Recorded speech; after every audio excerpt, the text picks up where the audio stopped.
Just be careful. This guy's very nice and very evil. Here's your look at the Jazwares Vault exclusive Ring of Honor Danhausen.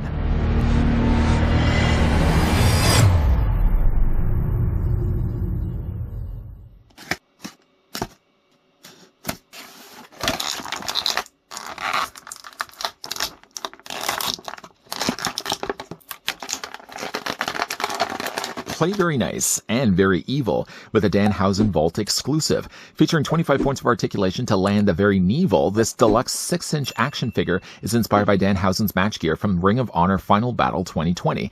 Danhausen enters the ring with a bendable entrance cape and comes equipped with 2 alternate heads, 2 alternate hands, a jar of teeth. AEW Vault exclusive figures are highly posable and use advanced scanning technology to capture realistic details from each wrestler. Danhausen Vault exclusive is only available for a limited time and exclusive to Jazwares Vault. I better be careful that a certain someone doesn't put a curse on a certain someone. We're going to grab the tape measure and see how tall the Vault exclusive version of Danhausen stands as he's wearing his outfit from the Ring of Honor Final Battle 2020 pay-per-view. The figure is, again, exclusive to only Jazwares Vault site, and he's currently going for $30. If you want to grab this guy, you might want to grab him fast because there's only 5,000 copies available. The cursing character stands at 6¼ inches in height, or Ring of Honor's Danhausen stands 16 centimeters tall. Other than his jar of teeth, Danhausen has 2s and 2s, 2 interchangeable hands, 2 interchangeable heads. What? His jar of teeth? I figured you would stop for a second and say, oh, did I hear that right? You did hear right. One of the things that he has carrying around with him to the ring is generally his little jar of teeth. I'm not sure whose opponent's teeth those actually belong to, but you can see that it does have a lid on the top, so there's actually no way to retrieve the teeth.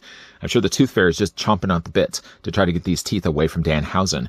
He doesn't really have the means, unfortunately, to carry around the said jar of teeth. The hands that he has right now are kind of more relaxed hands or gestured hands. I suppose, if anything, you kind of just bring the hands kind of sideways like this, and you could carry around the jar of teeth that way. But he doesn't really have dedicated gripping hands for holding those. The hands that he has, though, just putting the jar over there for a second, is his cursed hands. One of the things as well that Danhausen is known for is cursing his opponents in the ring. I'll swap these hands out for a second for these hands, and also as well change the head. I think that best goes with his cursing stance. The figure, like I said, does also come in some swappable head sculpts as well, but just before we do that, let's pick up, though, Danhausen and get a closer look at the figure. Now, he's based, though, on Final Battle from 2020, so his ring attire is kind of more fittingly fitting that. One thing he actually has that's really neat is his cape. The cape, if we actually fan this out, is a really, first of all, decent material. It has Danhausen printing on the back here with one of his goat skulls there. I really like the way they've done the cape here. And it actually has a wire frame that starts here, and it goes all the way to the other side. So some decent levels of posability that you can actually get the cape there as well in. The cape is removable, by the way, so you don't have to be committed to the idea of always having it around the neck of Danhausen. You can just unvelcro this and completely remove it if you want. One of my biggest concerns, though, about the cape was the fact that they were actually using like a crimson material on the inside. Depending on how they would have stained this, my biggest worry really was the fact that the back of the figure would have had like red stain marks on the back. But luckily that isn't the case at all. From the head sculpt that we start things with, though, is sort of more of a neutral expression there for Danhausen. He's always very intricately painting his face. Now, he wasn't starting his ring career like this. Halfway through, I suppose, the first year or so, he wasn't really happy with the way that his career was going. So he decided to drastically change things up and changed his name to Danhausen, which I think was very heavily influenced by The Simpsons and Milhouse. The paint, though, that they've done actually on the figure looks really nice. Danhausen only really paints the front of his face and the ears as well. The whole back of his hair is supposed to look like this. And I think the paint is really nicely done here. Now, again, there's this expression. He also has this one as well, which is actually one of my favorite head sculpts that he comes included with. Again, like just the attention to detail on the faces are fantastic. The head sculpts are fairly easy as well to change off, so you're just going to want to pop these off the provided posts, pop then the new head sculpt in place, and now you have this head sculpt. Or my favorite also as well, if you guys want to pose him in his cursed pose. I think this is kind of more the closest thing to his cursed face. And again, what you really will, again, just want to do is pop the head off, swap it then with this head, and then we can also go back to his hands. And just before I actually pop off the hands, I want to show the attention to detail that they actually did, in fact, sculpt and paint the ring on his hands. But we're just going to go ahead and remove the hands here. The plastic actually on these, and I haven't really had the chance to collect a lot of AEW figures, which is really surprising because AEW is my go-to when it comes to wrestling. If you did want to swap the hands out, though, it's just a case of popping these off from the forearms here. Just pop the new hands back in place. Again, super easy to do. And now you can get Danhausen and sort of his cursed pose. Usually something after that would happen to the opponent. Danhausen, I don't think actually has real cursing abilities, but again, I'm going to tread cautiously when I say that. The thing that's really cool about Danhausen, though, is the tattoos that he has all over his body. So he's got this really interesting one that's sort of like this bearded man with bat wings on the sides. And again, nicely printed here from Jazwares. He's got, again, like very familiar looking tattoos replicated nicely here on the plastic. He's got that on the shoulders. He's got also here on his triceps, and down below here also on his forearms as well. Again, for the plastic and the material that they've used, like the figures feel really durable. Again, I really haven't had a lot of experience of collecting AEW figures. Unfortunately, here in Canada, distribution, as it really goes across the board, we tend not to get a lot of AEW figures. And whenever we do, they're always several waves back.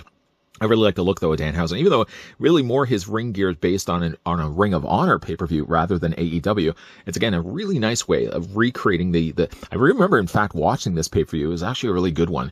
But again, like the ring attire that he has is from 2020. And I think for the most part, it looks just like the suit that he wore in the actual pay-per-view itself. He has some additional red lines there on the sides of his legs. Not to mention as well, a little Danhausen symbol there on the front of his trunks as well. Again, really nice looking figure. Down below as well, he also does have his little Doc Martens. I don't know if he always wrestles, though, with his Docs on, but again, you've got the little stitch lines there on the sides.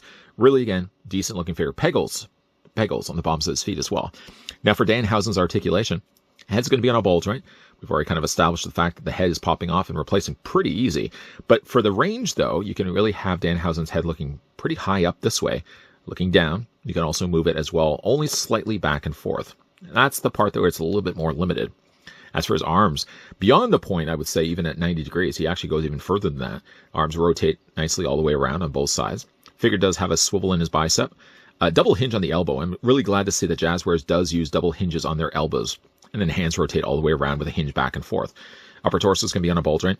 The only thing I did notice, though, with Danhausen, though, is periodically the top of his torso pops off frequently from the lower half of his abdomen. Simple fix, just going to pop that back in place. He has a waist swivel there as well. Legs split out there on ball joints. Take the legs, move forward. You can move them back. About 3/4 of the way up the thighs, a swivel cut, so you can rotate that all the way around. Double hinge on the knee. He also does have no articulation. I was actually expecting him to have like a cut here in his boot. But it doesn't seem to be the case. Ankle pivot back and forth this way. And the figure also has an ankle rocker. Now, I think, have gotten as well Danhausen from the AEW line. This is obviously based more on the Ring of Honor, and again, very limited to 5,000 pieces. The fact that, though, they offer this online on their site at only $30, I think is not a bad price at all. If you compare it, though, to other companies that have, say, quote, site exclusives. Site exclusives usually means as well that they can tack on extra dollars and charge a lot more than really what the figures are worth. For $30, if you're a big fan of Danhausen, specifically the exclusive here from Ring of Honor, for $30, it's not a bad pickup at all. Now, this isn't the first Danhausen figure we've gotten from Jazwares. Jazwares has been faithfully following the AEW licensing, producing many different exclusives to many different sites. I can think of at least 4 other versions of Danhausen. There was the Unrivaled Collection Series 13 that had Danhausen with the blackjack with the little red trim on it. There was also one where he had the red cape. There was a red cape, very nice, very evil version that had the gray trunks. And there was also even one that was packed along with Hook. Love to get my hands on that one as well, being a big fan of Hook. The one that we get here, though, is obviously not based, though, on AEW, but based rather instead on Ring of Honor. It's exclusive directly at Jazwares' Vault site with only 5,000 pieces available. If you are a big fan of collecting wrestling figures and a die-hard fan, you're probably collecting anything and everything that the company's producing. If you don't have yet your hands on the Ring of Honor version of Danhausen, again, the only way to get this is by going directly to Vault's site. I can provide the link down below in the video description. This guy is going to be selling for $30, and as of right now, at the time of shooting this review, the guy is still in stock. But you want to make sure you're not missing out the chance to get your hands on Danhausen here before he puts the curse on you. It looks like the curse is coming pretty close. Yeah, big thank you, by the way, to the folks over at Jazwares that did provide this sample of the Vault exclusive Ring of Honor Danhausen that we had the chance to have a look in this review. Have you guys been collecting any of the AEW figures? And do you already have a Danhausen in your collection? Let me know down below. If in the meantime you guys did enjoy this video, I want to throw it a like. If you guys want to stick around for more, though, make sure you hit that subscribe button down below and turning on the bell notification. As always, guys, thanks for watching. See you guys next time.